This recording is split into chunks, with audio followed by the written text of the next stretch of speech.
Outer Orange.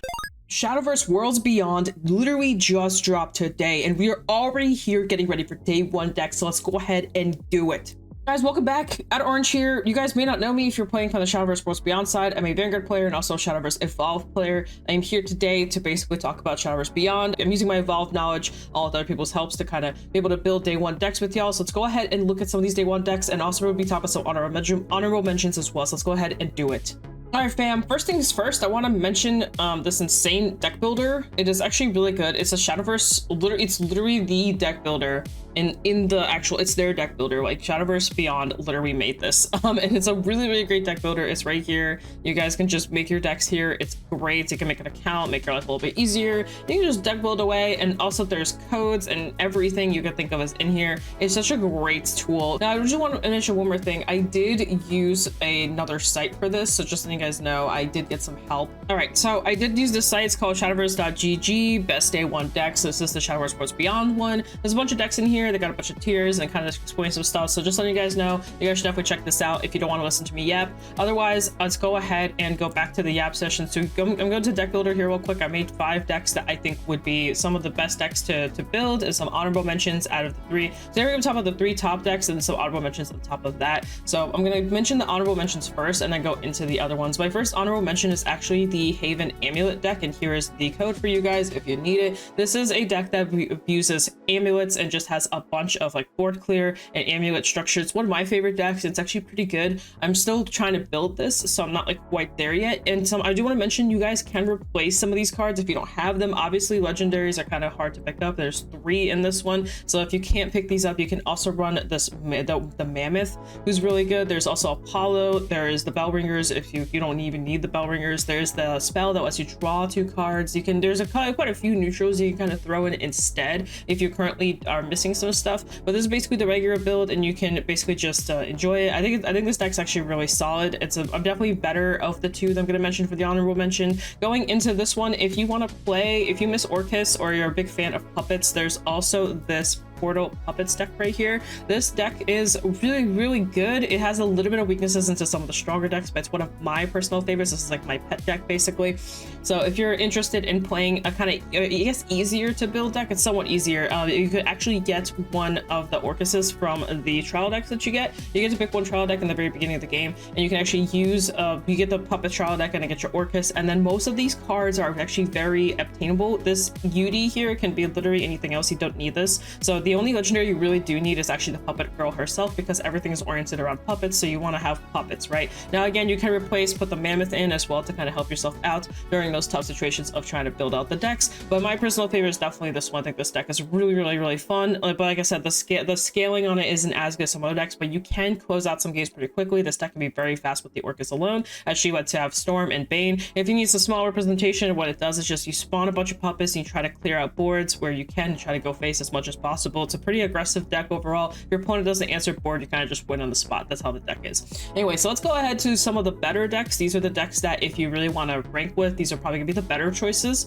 So I'm gonna start off with the one I know the worst with, and it's probably the best one too, but it's actually Rune Spell Boost. So Rune Spell Boost is considered the best deck right now, probably, or what closest to the best deck, but I think it's like pretty close with like 2 other ones. I think this deck's really good. I've only been playing into it. I don't play runes, so I can't really give you guys any like tips or anything, but I will say it's definitely, you're definitely gonna see this on ladder a lot, so I recommend to figure out how to fight into it. It's day 1 obviously, so you still got a lot of time. Basically this deck wants to spell boost as much as possible, and then as a spell boosting means that you basically buff up your spells every single turn, and as you buff up your spells, they get stronger and stronger, and then eventually you just go into this girl, which is the Dimension Climb, and you want to just basically finish on her and Kuon. The Kuon being a very big staple in Rune in general, very popular card as well. And then you just want to use everything else to kind of filter and draw. You'll notice there's a lot of drawing going on with this deck. And then again, if you don't have some of these cards, just again run some of the neutral spells as well. Just having spells in general is usually good because it's Rune, and Rune is very spell oriented. So this is basically Rune. I forgot to generate the deck code for the other one, but here's the deck code for this one. And then let's go ahead and look at some decks that I'm a little bit more familiar with. We're going to go into the Forest Fairies deck. This is an obscenely good deck in my opinion. I think it's one of the best. It has a lot of finishers. This is basically a deck spawn. It's basically a board spawn deck. deck. You just spam a bunch of dudes as much as possible with your fairies, and then you basically play a combo engine where you want to play cards at a certain times, like three. Like if you want to play 3 cards, you get a combo of 3. But a lot of it is just basically getting fairies out on the board, and then you have like certain abilities where combo 3 gets to draw, you get to destroy, select their alley follow, bounce it back, get like some bouncing, basically bouncing, calling over and over again. And usually the roach will be your finisher, as you can basically combo with him and then just call him out and then just go nutso and then just swing face. And then you also have Arya, that's also really good, that lets you get some more fairies. And then we also have the little bit of the Rose Queen. Now I noticed a lot of us run at 1. I'm guessing it's just because she's too highly costed, and you usually want to have dudes on the board as fast as possible. So I can understand why she's kind of like your one of right now. She's really pretty, but she's a really good card. She has the Bramble Burst, which basically just burns your opponent, your leader, or your opponent's leader, or a dude on the field as well. So the Bramble Burst isn't too great, and also her being a 9 and a 6/6 is kind of a little, well, not too great, but she has ward on her, and you can evolve her, and she just looks like that. But anyway, so that's basically this deck. We also have the Amatas, I forgot to mention, also a really good card that lets you get a bunch of pixies and damage and all this stuff. So yeah, like I said, a lot of board swarming, just a bunch of boards, a bunch of fairies everywhere. That's basically the point of the deck. I want to highlight one card, is the Lily. This card's nuts. I'm seeing a lot of us at 2. I think this card should be like a 3 of. This card's insane. So she on play, if you play 3 cards already, curling herself, she could be the 3rd card. You can select any follower, put it to 1, you can evolve and then deal a follower 1 damage. So basically anything on the board will just basically die. If there's like a big like mammoth on the board, it's like a 13/13, you set it to 1, then you kill it off. Like,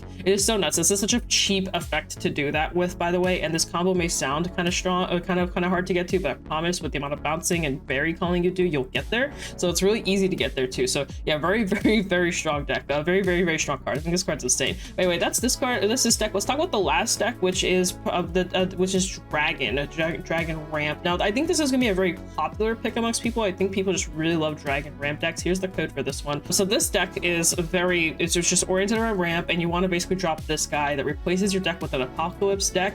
so you basically just become like insane, where you get a bunch of these servant dudes and all this stuff, and it's really funny. You do need to get there, and this is definitely not your main core. You definitely actually prefer the Garyu, where she lets you summon a bunch of dragons. Basically your late game is kind of just insane. If you get to late game, you just start popping off like crazy between your Fortes, which has Storm and Intimidate, which means you can swing into it, which is really nutso, by the way. She's a 5/2, which is really hard to clear. Luckily enough in Shadowverse, so that the online game is a little bit easier to do AoE damage. You also have this Burn Knight Hell guy that helps you kind of also deal with some stuff, and he also has a crest on him, also really good. And then also on top of that, we have just early aggression of just upgrading. This is the dragon. This is the Oracle. This lets you maximize your plate points a little bit faster. You want to ramp basically as much as possible, and then you go into your big dudes and you just kind of close out. Dragon Ramp has always been kind of like a big dude type of deck. You just need to survive the early game, and then you just go ham like crazy. This is definitely one of the best decks to do that with. This deck's really fun. So if you're into that big dude kind of play style